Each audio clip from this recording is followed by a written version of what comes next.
Përshëndetje miq dhe mirë se vini në episodin e radhës të podcastit I'm Possible. Në këtë epizod që është shumë i rëndësishëm sidomos për aspektin e tregtimit edhe suksesin të.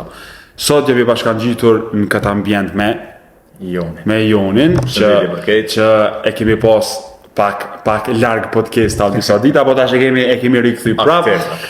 Edhe sot kemi zgjedhur temën me folë që po ashtu edhe ju e kanë lyp shumë shpesh për me folë me këtë temë. Është epizod që do të flasim për likuiditetin. Arsyen pse Power of 3 edhe IBDA punojnë së bashku. Gjakun e marketit. Benzinën, jo dizelin, po benzinën e motorit, e kerozinën e aeroplanit, e motorit, cilën marketi lëviz nga lart poshtë e nga poshtë lart. Po për këto kemi me shpjegu tash. Likuiditeti, çka ne kuptojmë me likuiditet? Pse është kaq kruciale me ditë në aspektin e tregtimit për likuiditetin? Nëse e shohim terminologjinë financiare, likuiditeti është aftësia e një instrumenti financiar, për shembull EURUSD, GBPUSD, çfarë do, për të shit ose të ble me një aspekt ose me një pjesë të çmimit pa ndiku menjëherë në ndikimin, do me thonë, në lëvizjen e marketit në atë moment kur bëhet transakcion. Për atë arsye, marketi ka një të mirë që lën gjurmë, prej tyre na mund me mësua dhe mi përdor të ardhmen. Për shembull, nuk dihet sa ku institucionet, nëse nuk keni informacion normal, se na shpesh e dim, nuk dihet sa ku institucionet bëjnë pozitat e tyre shumë të mëdha, lojtarët e mëdha që të lojës që bëjnë me miliardat këtij biznesi.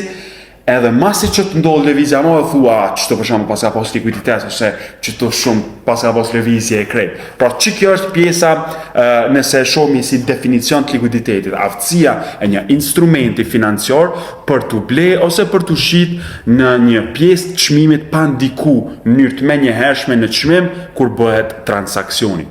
Po likuiditeti është shumë i rëndësishëm për tregtimin edhe është aspekti krucial për suksesin në këtë biznes. Nëse pyetmi pse është se likuiditeti është pjesa ku çmimi lëviz nga lart poshtë e nga poshtë lart. Likuiditeti është pjesa që çysh thash Power of 3, pjesa e manipulimit edhe më pas pjesës reale të lëvizjes, edhe IBDA, Interbank Price Delivery Algorithms, që e përdorin institucionet, bashkëpunojnë njëra me tjetrën edhe për gjeneru likuiditet, edhe më pas për shku edhe me marrë likuiditetin.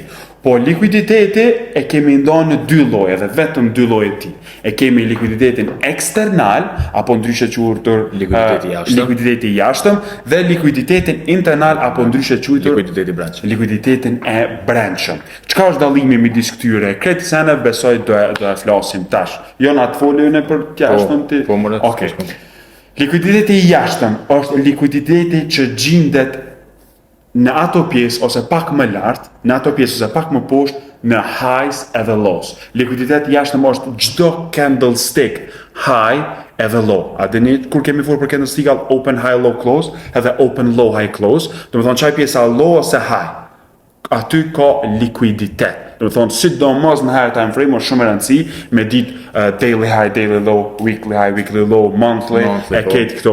Do të thonë janë pjesët më të larta dhe më të poshtme të çmimit ku është likuiditeti eksternal. Çka mundet me ndodh këto? Këto mundet, për shembull nëse jemi bearish ose diçka, si shembull e marr, likuiditeti i lartë merret fillimisht, breakout traders mendojnë që po shkojmë në atë aspekt dhe kur është koha dhe konfirmimi i caktuar, koha specifike, manipulohen edhe më pas çmimi vazhdon anën tjetër. Kjo është mënyrë çish mundemi me përdor ose diçka, po për këto kemi me dhënë shembuj edhe në vazhdim edhe në projektet e mëdha që jemi duke i marrë, a janë? Po aty ka shumë shembuj. Edhe kjo është pjesa për likuiditetin e jashtëm, do të thonë, highs edhe lows. A mundet me qenë session high dhe low? Po. Mundet me qenë edhe sesione, për shembull, sidomos Asia session high dhe low, është një likuiditet për intraday trades që është perfekt. Po përveç likuiditetit eksternal e kemi edhe likuiditetin internal apo ndryshe të njohur edhe si të brendshëm. Likuiditeti i brendshëm, atë kryesisht likuiditeti i brendshëm janë imbalancat, ku shpesh ndodhen ato gabimet që mendojnë që i bën mitigate, po ne përmend edhe më herët, po ajo bëhet fill, mbushet, për atë arsye është pjesë me hapësirë ku bëhet Po dhe për atë arsye është imbalans, po, është balancohet ajo pjesë. Po. Edhe si me marr si shembull këtë, për shembull, nëse jemi bullish, në high time frame bias, çmimi e merr një high, një expansion, po kthehet si retrace, e mbush një imbalans, edhe mundi me targetu prap pjesën e jashtme të likuiditetit eksternal. Do të thonë për çfarë folni pak më vonë. Po, që edhe përmendëm edhe më herët, poshtë lart market. Që kjo është mënyra që lëviz. Prej jashtë brenda, prej brenda jashtë. Po, shumë e vërtet këto përgjigjemi pak më vonë. Edhe kjo është një aspekt që thash, për shembull, nëse jemi bias bullish ose diçka, pasi që ndodh një lëvizje e madhe ose një expansion që përmendëm NIPTA, që kemi pasur edhe në episode të tjera, që mundeni me jemi po, në moment kur kena një retracement i bën që çmimi është duke bë fill orders, që mendojnë që marketi po kthehet te poshtë, likuiditetin eksternal e lam lart. Po vjen, pe marmi pe mbushmi likuiditetin internal poshtë, edhe më pas, kur është koha specifikume, key level ose diçka, konfirmimi,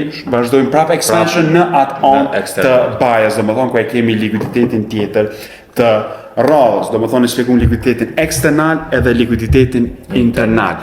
Çka mund me bëu diçka tjetër, janë na kanë bëu edhe disa pyetje, kish filmujt me u përgjigj pumore pse jo, a pi bën ti a pi bëj ona? Po, unë nuk pi bëj. Ani tani. Ti përgjigj, unë kavalderi.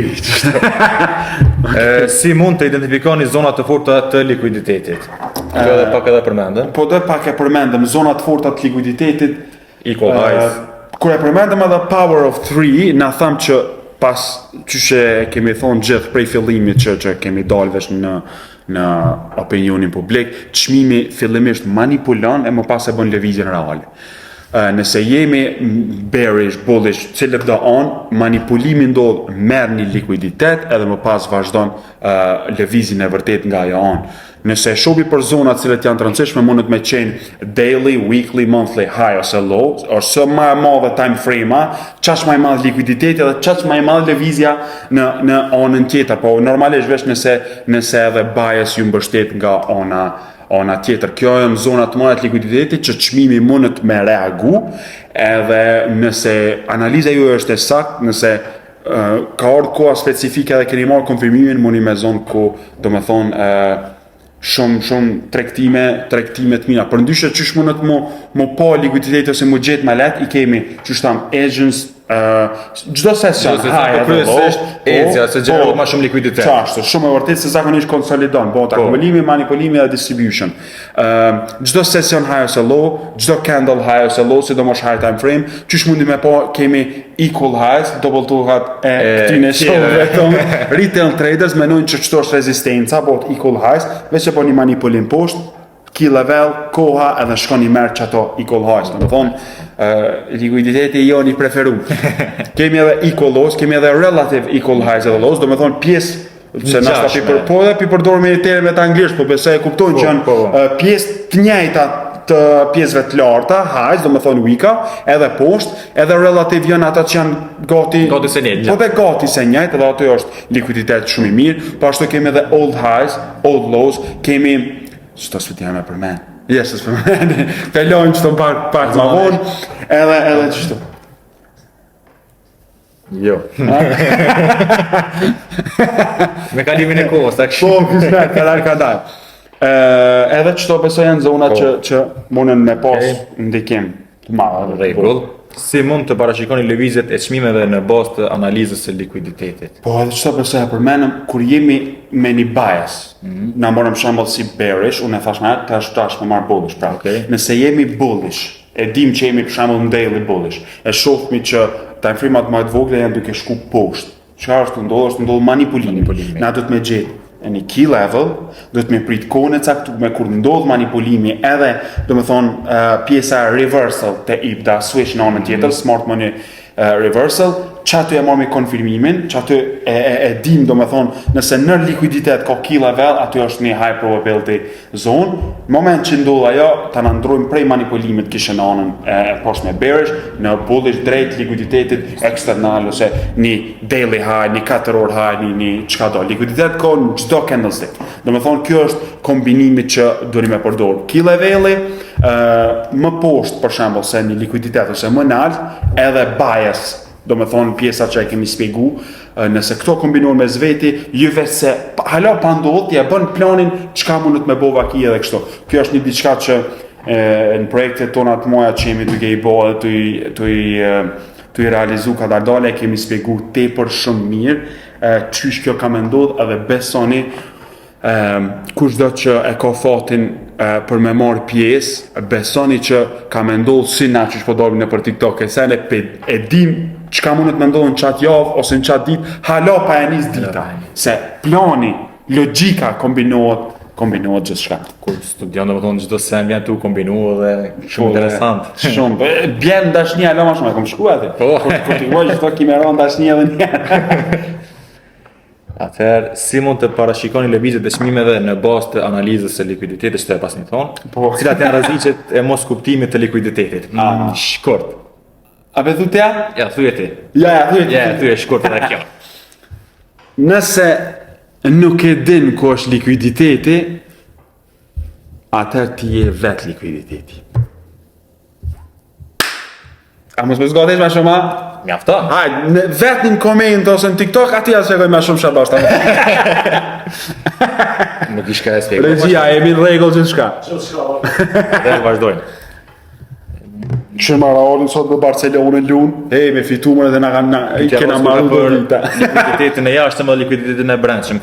Relacionin, po amo, do me thonë, prej internal range liquidity në external range liquidity. Prej external range liquidity në internal range liquidity. Do me thonë, prej likuiditetit brendshëm e tregtojmë edhe targetojmë likuiditetin e jashtëm. Kur mirët likuiditeti i jashtëm e targetojmë likuiditetin e brendshëm. Kjo është mënyra qysh marketet lëvizin, bën retracement, bëhet power of 3 qysh tash kombinimi që përmendni shumë shpesh, po është kruciale me ditë edhe me ditë me përdor. Prej highs edhe lows në strukturë të brendshme në për imbalanca dhe për imbalanca prap në highs. E kum po edhe një pyetje merret sipas mendimit të cila është më e mira me tregtu prej të jashtëm në brendshëm apo pit brendshëm në jashtëm. Tash më thon ato. Po për reversal është pi likuiditetit të jashtëm në brendshëm. Për reversal komplet. Që i zdojmë na ato pikat. Tuk dhe i qëri qatë të me pas më shumë djeni se po, normal, ato edhe është shumë rrezik. Shumë është, sidomos likuiditeti eksternal, neve na ka ndodhur në 30 sekonda, na ka dërguar jashtë pozitës, edhe është normale, se ti nuk si të bëhemi edhe bash market maker, pelon keq. Edhe ndërsa pjesa tjetër, domethënë, i jashtëm është për reversal, që është shumë më i zorshëm, nëse më thua ashtu, edhe i brendshëm është për expansion chat on të bias. Po, cila është më e mirë? Me rujmë ato. Po, okej.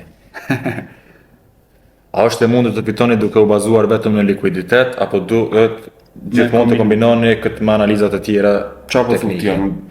Likuiditeti është një pjesë shumë e madhe do me thonë dienis tonë që ki për market edhe pa to zgon, po nuk besoj veç që mjafton. Jo, nuk mjafton. Do me thonë do të me kombinu edhe apësha me key levels, me kohën, si të mos. Po, do me thonë, so herë ku spjegu në për rjetët tona sociale, në qatë kohë sakt është morë qaj likuiditet që unë e kom targetu. është dëshmi, e keni fakt gjallë, edhe na kemi thonë të partë, sidomos për kohën. Faleminderit Zotit. Shumë mirë, kena mirë shashtrit, shumë shpejt. Me një orë. Shumë shpejt. Janë. Pyetje tjera nuk ka. Apo përfundoj këtë epizod. Qëto, faleminderit shumë për juve që na ndoqët deri në fund. Prej ditës hënë, do me thonë ky epizod postohet pak më herët, e kemi paralelu kemi bos live stream TikTok, gjdo epizod që kemi bo për podcast, do me thonë këto, kemi qato që kemi fol, kemi me sfjegu në qarta që ju me kuptu, halo ma mirë, kjo është një diçka për me që kum pas qef me bo pasi e kum bo bisedimin me grupit, e kena me vendos për kështu, për atyre se live atona kanë flëtëru pa morë për asysh që shumë frek kemi hi kështu, po, edhe normalisht është fala, që to mi kuptu? S'po di qka, se di, do më thonë është neve 100 nga kanë shu, kom kalu fazë, ju më po fëndet, kom orë pejat, pse pi senet podcasti që kanë fu, po tash ku ti shpjegoj e la ma mirë qanta. Flaka me shku. Nëse i ngani me vëmendje, besoj që është e mjaftueshme me mri Po dhe, ose një shtyje tepër të madhe taj. Ndryshe e shohin marketin. Faleminderit shumë. Faleminderit shumë, shihemi në episodin e radhës, besoj jemi edhe me ata dy tjerë. Edhe Kalofshi sa më mirë. Përshëndetje, Karolini. Inshallah Reali fiton sonte.